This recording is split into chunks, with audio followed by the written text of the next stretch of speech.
Bonjour à tous, je vous retrouve aujourd'hui pour discuter sur le thème devenir mère au foyer malgré soi. Alors, on devient mère au foyer malgré soi quand il y a plusieurs facteurs qui rentrent en jeu, plusieurs facteurs qui nous poussent à être mère au foyer. Par exemple, un déménagement, une perte d'emploi, un enfant malade, un mal-être au travail ou quand on n'a pas un bon salaire pour pouvoir payer la garderie ou la crèche, une nounou, et surtout si on ne trouve pas de place en crèche ou qu'on ne trouve pas une nounou qui accepte les horaires de travail qu'on a. Donc voilà, tous ces facteurs poussent vraiment à être mère au foyer. Je vais prendre mon exemple. J'ai aménagé avec mon mari après notre mariage dans un petit village parce qu'il travaillait pas loin. Et moi, je gagnais très peu, donc c'est moi qui devais arrêter de travailler pour rester à la maison parce que j'étais enceinte. Et en plus, dans ce village, il n'y avait pas grand-chose. Il n'y avait pas de crèche, il n'y avait pas de garderie, pas de nounou, parce qu'il n'y avait que des personnes âgées autour et juste une toute petite supérette. En plus de ça, je n'avais pas de permis de conduire, donc j'étais un peu condamnée à rester chez moi. Et du coup, je n'acceptais pas le fait d'être mère au foyer, je n'assumais pas le fait d'être mère au foyer. Je ne voulais pas être stigmatisée, je ne voulais pas être dans le lot de ces femmes au foyer qui dépendent de leur mari. Et le pire, c'est quand on devait rencontrer des nouvelles personnes ou bien voir des amis, être invité à des dîners d'affaires pour mon mari. Et je me sentais vraiment mal à l'aise. J'avais des grosses angoisses avant de sortir parce que je n'assumais pas le fait d'être mère au foyer. J'avais des angoisses parce que j'avais peur qu'on me pose cette question qui tue. Qu'est-ce que tu fais dans la vie? Voilà, c'est la question que je redoutais le plus. Qu'est-ce que tu fais dans la vie? Est-ce que tu travailles? Que j'avais l'impression de faire mon coming out. À chaque fois qu'on me posait cette question, je devais me justifier, je devais dire que j'étais mère au foyer.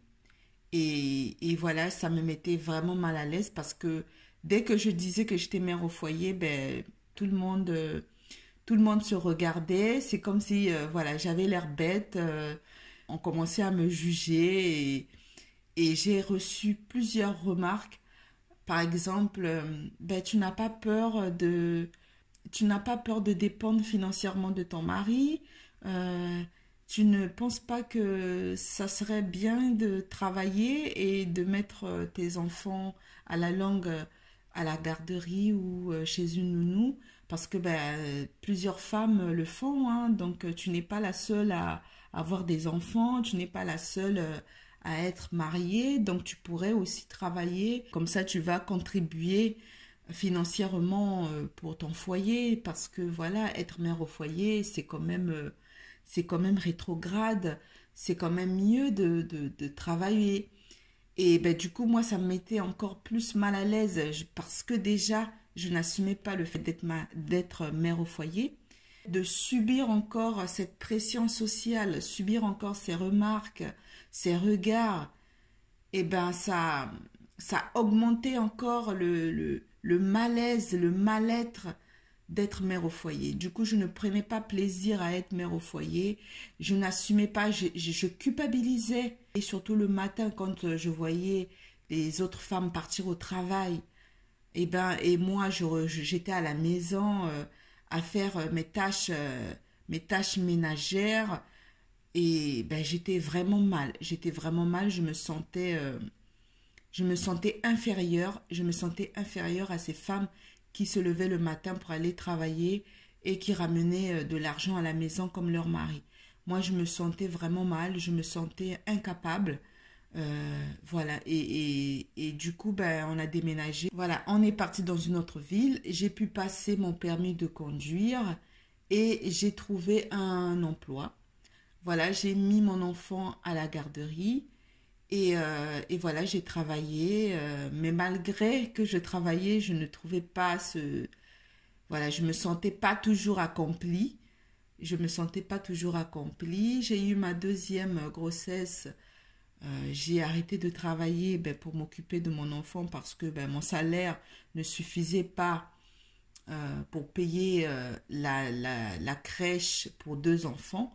Donc, je me suis arrêtée de travailler. Et après, je me sentais toujours coupable. Je sentais toujours, voilà, ces mauvais regards, cette pression sociale.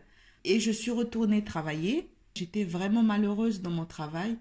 Et je me suis rendu compte que travailler ne me rendait pas plus heureuse que ça. Travailler, ramener de l'argent, ça ne rendait pas notre couple plus épanoui. Alors, le fait de travailler, ça m'a fait changer d'état d'esprit, ça m'a fait changer d'avis sur le fait d'être mère au foyer. Et j'ai arrêté de travailler. Travailler, ça m'a ouvert les yeux sur le regard des gens. Et même en travaillant, c'est pas parce que je travaillais que je me sentais plus épanouie ou que je me sentais plus acceptée socialement, parce que je ne gagnais toujours pas assez. Je ne me sentais pas plus indépendante financièrement que ça parce que j'avais toujours des charges. Je devais payer la garderie, je devais payer la nounou, je devais payer l'essence, je devais payer les taxes, les charges et tout. Donc, ça me revenait encore plus cher de travailler que de rester à la maison et m'occuper de mes enfants, de m'épanouir dans mon rôle de mère. Voilà, donc j'ai décidé d'arrêter de travailler pour pouvoir m'occuper de mes enfants, pour pouvoir éduquer mes enfants moi-même. Voilà, j'ai fait ce choix et j'ai relativisé. J'ai changé d'état d'esprit, j'ai changé ma façon de voir le fait d'être mère au foyer. J'ai changé ma façon de voir cette insécurité de dépendre financièrement de mon mari. Et je me suis même rendu compte que en restant à la maison, je pouvais faire appel à ma créativité pour imaginer un quotidien différent, créer un bon projet professionnel pour l'après. Voilà, parce qu'on ne reste pas mère au foyer à vie. Bon, il y a certaines qui peuvent rester femmes au foyer, mais elles peuvent rester femmes au foyer et avoir des activités à côté. Pendant cette période, j'ai compris que être mère au foyer ne veut pas dire être moins que rien et qu'on ne peut plus réaliser ses rêves. Ça ne veut pas dire qu'on n'est plus une femme accomplie. Au fil du temps, j'avais commencé à changer